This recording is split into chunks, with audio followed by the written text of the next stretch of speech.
अस्सलामु अलैकुम रहमतुल्लाहि व बरकातुहू। आज हम आपको सूजोक में हड्डियों का इलाज करने का तरीक़ा बताएंगे इंशाअल्लाह ताला। ये आपका लेफ़्ट हैंड है और लेफ़्ट हैंड के अंदर ये दो उंगलियों को इधर कर दीजिएगा, दो उंगलियों को इधर कर दीजिएगा। ये जो सेंटर है आपका, ये आपकी बैक जो है ना, आपका पीछे की हड्डी है, नीचे के हिस्से से, कमर की तरफ से नीचे से ऊपर जा रहा है। ये हिस्सा नीचे से, ये हिस्सा ऊपर जा रहा है। ये आपकी कमर की तरफ से, या आप बैठे हैं समझो, ये कमर का, ये पहली हड्डी है, ये आपकी, ये कमर की, ये ऊपर, ये दूसरी हड्डी, ये हमारे पास जिमी है। इस जिमी से हम लोग देखते हैं, इस तरह से थोड़ा सा ऐसे दबा के देखते हैं। ये पहली हड्डी है, ये दूसरी हड्डी है, ये तीसरी हड्डी है, ये चौथी हड्डी है, ये पांचवी हड्डी है, ये छठी हड्डी है, ये सातवीं हड्डी है। यहाँ पर आपकी 7 हड्डियाँ आती है। ये आपके, ये पीछे का हिस्सा, ये यहाँ से शुरू हो रहा है। ये पहली हड्डी, दूसरी हड्डी, इस तरह से ये आपके हाफ पीठ तक, ये है ना, ये आपकी आधी पीठ तक, नीचे से ये पहला पॉइंट। अक्सर डॉक्टर जो कहते हैं आपकी पहली हड्डी में नहीं, दूसरी हड्डी में गैप आ गया है, तीसरी हड्डी में गैप आ गया है, या चौथी हड्डी में गैप आ गया है। इस तरह से आप ऐसे देख सकते हैं। आप अगर इस तरह से लेके, यानी इस तरह की जिम्मी हो या पेन हो, पेन का ये पीछे का हिस्सा हो, इससे ऐसे थोड़ा सा क्रॉस रख के ऐसा देखते जाइएगा। ये एक हो गया, फिर हटा के बिल्कुल बाजू देखिएगा, दूसरा हो जाएगा, ये तीसरा हो जाएगा। इस तरह से आप देख लीजिएगा इंशाअल्लाह ताला। अगर आपको इस तरह से ना भी मिले तो जो है ना, और इसी तरह से थोड़ी सी मसाज कीजिएगा पहले, इस तरह से, चाहे पेंसिल हो, इस तरह से पेन हो, या आपके पास इस तरह की अगर जिम्मी हो तो इस जिम्मी से आप इस तरह से इसके ऊपर पहले मसाज कीजिएगा। थोड़ा सा मसाज करने के बाद में अभी हम आपको बिल्कुल ही आसान तरीका बता रहे हैं।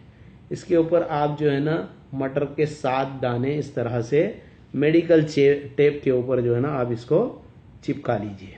मेडिकल टेप के ऊपर इस तरह से 7 दाने आप इस तरह से चिपका लीजिएगा।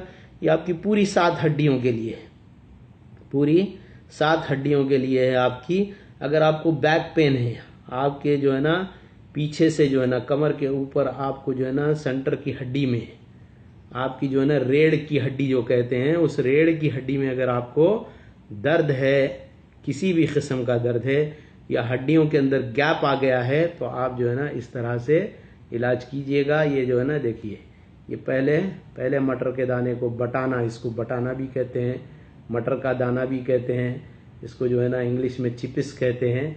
इस तरह से आप इसको सीधा यहाँ से लेके यहाँ तक चिपका लीजिए। इस टेप को इस तरह से आप ये दानों को यहाँ पर चिपका दीजिए, और थोड़ा बहुत इधर उधर हो जाए तो इसको सीधा करके रखें। और इसके बाद में इन दानों के ऊपर आप थोड़ा सा इस तरह से रख के ऐसे मसाज कीजिए। जिस किसी को भी दर्द होगा, इसमें से 1 दाना 2 दाने जो है ना दर्द होंगे। ये पहली हड्डी है आपकी, नीचे से दूसरी हड्डी, तीसरी हड्डी, यानी हर दाना एक हड्डी है आपकी। तो आप इसको जो है ना इस तरह से आप अगर मसाज करते रहेंगे, जहां दर्द हो रहा है उस दाने को जो है ना थोड़ा ज्यादा जो है ना आप इस तरह से रख के मसाज करते रहिएगा। इंशाअल्लाह ताला जो है ना आपका दर्द जो है ना बहुत ही जल्द जो है ना खत्म हो जाएगा। और अगर आपकी हड्डियों के अंदर गैप है वगैरह, जो भी डॉक्टर बोलते हैं आजकल, जो है ना आपकी हड्डी में गैप आ गया है, लबा फंस गया है, MRI कराओ, ये कराओ, वो कराओ, ये सब चीज़ों से आपको इंशाअल्लाह ताला निजात हो जाएगी। ये बहुत ही मुजर्रिब तरीन है। हमने बहुत सारे लोगों के ऊपर मैंने आजमाया है, अल्हम्दुलिल्लाह बहुत सारे लोगों को शिफा हुई है। आप लोग भी इसी तरह से कीजिएगा इंशाअल्लाह ताला। आपको जो है ना रीढ़ की हड्डी का इलाज हमने आपको इसमें बताया। इसी तरह से इसको 12 से 18 घंटे तक ये दानों को चिपका रहने दीजिएगा। उसके बाद में इसको निकाल दीजिएगा।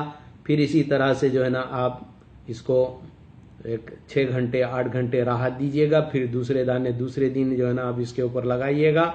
इंशाअल्लाह ताला इसी तरह से चंद दिनों तक आप ये अमल कीजिएगा। इंशाअल्लाह ताला आपकी रीढ़ की हड्डी का दर्द बिल्कुल जो है ना जड़ से निकल जाएगा। अल्लाह ताला से दुआ है कि आप तमाम लोगों के जो है ना अमराज को दूर करें। हमको जो आता था आप लोगों के सामने पेश कर रहे हैं, आप भी जो है ना लोगों के सामने पेश कीजिए। इंशाअल्लाह ताला अजर जो है अल्लाह के पास मिलने वाला है। हम आपको ये एक आसान तरीक़ा पेश किए हैं, पेश कीजिएगा आप भी लोगों के पास। वजज़ाकल्लाहु खैरन। वस्सलामु अलैकुम रहमतुल्लाहि व बरकातुहू।